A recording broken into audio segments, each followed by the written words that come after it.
Neil here from R Clean and Exterior Clean Melbourne. We are cleaning fiberglass sheeting on a commercial property. Now we've had to, because this is so dirty, we've had to pre-spray all of the sheeting with chemical to begin the cleaning process. Now I'm going to show you, I've got one of our guys working up on the roof, how much light you can achieve if you clean this roof. Look at it here. Look at the amount of light coming through here compared to what this is. It's astounding.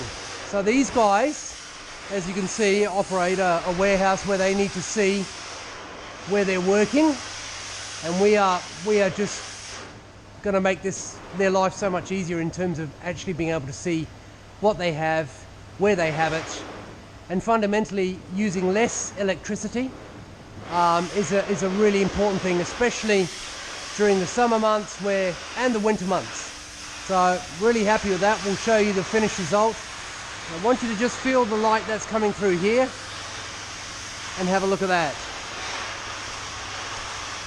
Okay, so if you have a commercial building and you need a clean, give me a call. We'll give you a quote.